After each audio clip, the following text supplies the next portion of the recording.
La siguiente es una presentación en el doctorado en Ciencias de la Educación. Quien se dirige a ustedes es Dayane Castro Espinosa.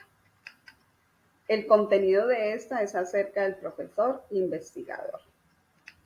Por tal motivo, en esta exposición abarcaremos algunos elementos que fortalecen la acción pedagógica para promover la investigación dentro y fuera del aula de clase. Entre estos tenemos los antecedentes históricos de la ciencia y su relevancia en la investigación, valores e intereses en la investigación, concepto de paradigma epistemológico de la educación y su clasificación, la relevancia de la ciencia en la práctica educativa y por último, el profesor como investigador científico. Entonces, iniciaremos con los antecedentes. Platón nos hacía una comparación con el mito de la caverna, donde decía que los seres humanos no pueden continuar viendo el conocimiento a partir de una sombra de los objetos reales. Dice que se debe salir a descubrir la realidad de los objetos y divulgar a los demás. Es así que se alcanza un vínculo entre la comunicación y la verdad. Leonardo da Vinci establece una relación entre la percepción sensorial y la naturaleza. El investigador desempeña un papel activo y debe ir más allá de lo que sus ojos visualizan. Nicolás Copérnico deduce acciones de la investigación a partir del movimiento terrestre, cambiando la visión que se tiene del mundo en ese momento. De manera que la transformación del mundo sí es posible si el hombre se lo propone. Max Weber habla sobre las ciencias sociales y la incluye ya en los procesos de investigación, con todas sus ramas, como la sociología, la economía, la antropología. De igual manera nos habla de una dimensión existencial, personal o motivacional que él llama vocación. Paul Ricoeur propone una fórmula que dice explicar más para comprender mejor. Dice que por medio de la dimensión cualitativa se hacen las explicaciones y por medio de la dimensión cuantitativa se llega a la comprensión de las mismas. Mientras que Heidegger insiste en los orígenes para repensar en la historia y hacer procesos de investigación. Para él es muy importante tener conciencia y memoria histórica del lenguaje, las palabras y las herramientas más básicas para la comunicación. Mientras que Hans Jonas, él habla de mirar hacia el futuro con una responsabilidad, sin dejar de lado aquellas bases teóricas que ya están fundamentadas en el pasado. Gadamer apunta que la primera virtud del investigador debería ser la autocrítica y que éste se encuentra en una encrucijada, pues debe ser investigador y debe ser individuo de esta población. Mientras que Habermas, los procesos de investigación dice que están ligados con los intereses de los seres humanos que lo producen. Entonces, al revisar estos pensadores con respecto al aporte de la ciencia y al relacionarse con los procesos de investigación, se establece la necesidad de hacer investigación desde todas las áreas del conocimiento y desde todos los contextos que el individuo vive, y así llegar a producir nuevas habilidades y competencias en este. Continuaremos entonces con la presentación para ver aquellos aspectos que fortalecen. Tenemos los valores e intereses en la investigación. Los valores los tenemos sustentados con Santiago, Ramón y Cajal, y los intereses con Habermas. Entonces, Ramón y Cajal nos habla de las virtudes del investigador, que son 5. Entonces, él habla de la independencia de juicio y criterio. Dice que el investigador debe ser capaz de decidir si está de acuerdo o en contra de algún proceso o algún objeto a investigar, pero que debe tener un criterio para sustentar aquel juicio o aquella decisión tomada. Tenemos la perseverancia en el estudio. Cajal dice que debe ser una atención prolongada, que debe ser una orientación permanente hacia el objeto de estudio, que no se debe abandonar en ningún instante. Pasión por la gloria. El investigador debe estar dispuesto a enrutar a otros en la investigación, debe ser un líder apasionado sobre esto. El patriotismo. Dice que leal a su contexto, a su patria, pero siempre en competencia, de tal manera que pueda salir de esa zona de confort e internacionalizarse. Por último, tenemos el gusto por la originalidad científica, que es el brote de creatividad que le brinda al investigador ese goce y ese placer por cada una de las acciones que hace en el proceso de la investigación.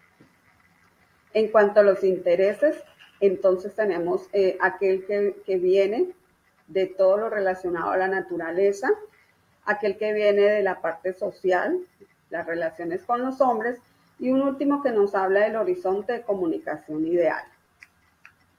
Bien, continuando con el concepto de paradigma epistemológico de la investigación educativa y su clasificación, entonces hablamos de que esto es un modelo, una ruta, un camino a seguir por el investigador.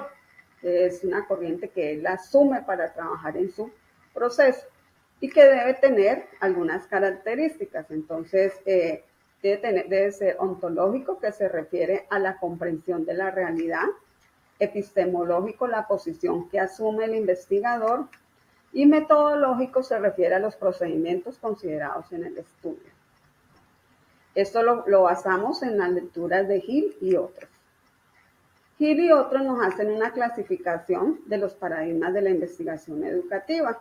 Entonces, iniciamos con la investigación positivista, que asume una concepción de la realidad única, objetiva y tangible; de lo interpretativo, que centra sus estudios en los significados de las acciones humanas y la vida social; el paradigma sociocrítico, que es la comprensión entre lo teórico y lo práctico; y finalizamos con el paradigma dialéctico materialista, el cual ve los fenómenos sociales y su relación con lo teórico práctico. Bien. Veamos entonces la relevancia de la ciencia en la práctica educativa. Vamos a basarnos en Vega. Él nos propone 5 campos en los cuales se demuestra la importancia de esta en la práctica educativa.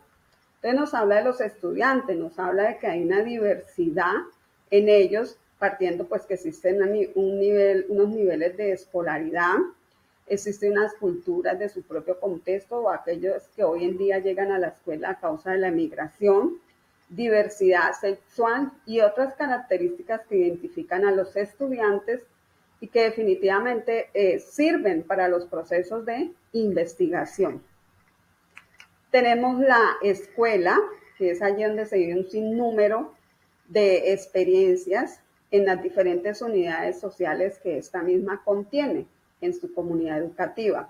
Así que esto permite visualizar una amplia población para hacer investigación. Tenemos el sistema escolar, entonces no podemos dejarlo de lado, constantemente presenta problemas, lo cual hace un foco en donde las investigaciones se encuentran con facilidad y las podemos hacer. Tenemos allí problemas de tipo económico, social, de estructura, entre otros.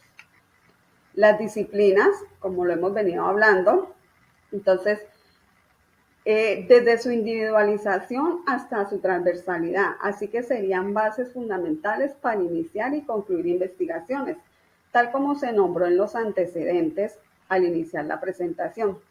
Tampoco se puede dejar de lado la necesidad de ir a la vanguardia de la globalización. Esto implica la actualización de aprendizajes en las TIC, las competencias socioemocionales, la conservación del medio ambiente y otros.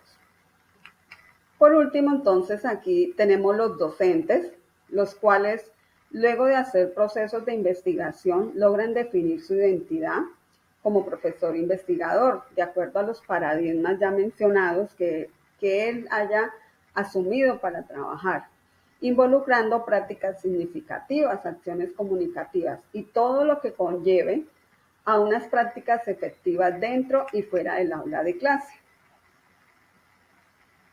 Muy bien, para terminar entonces tenemos el profesor como investigador científico. Nos hemos basado en estas 3 preguntas, una acerca de la reflexión y la retroalimentación, otra acerca del docente técnico y otra acerca del docente reflexivo.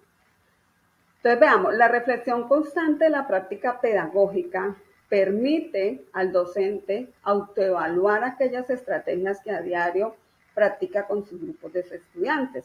Entonces, encontrar aquellas que son pertinentes, que fueron exitosas, que definitivamente hay que reestructurar o modificar, ¿ya?, para una próxima aplicación.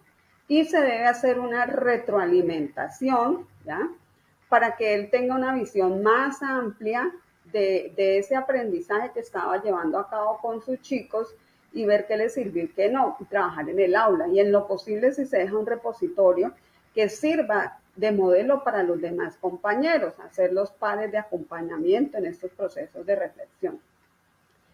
El docente técnico es aquel que va como un piloto automático, definitivamente. Lo improviso no le interesa, no quiere nada que interfiera en su planificación, él va en la misma ruta. Lo relevante para él son los resultados, sin importar definitivamente los procesos que haya llevado. Tenemos el docente reflexivo, se centra en los procesos formativos de los estudiantes más que en los resultados. Tiene un valor en sí mismo para dar las situaciones comunicativas, las realidades educativas, se conciben como fenómenos complejos, dinámicos, siempre está abierto, se aleja de la aplicación mecánica. Entonces, con lo anterior, vemos que existen unas características del profesor como investigador científico. Tenemos la curiosidad intelectual, que es la capacidad de reflexionar, ¿ya? Tenemos la curiosidad indagadora, que siempre quiere conocer más y mejor, y tenemos la práctica reflexiva.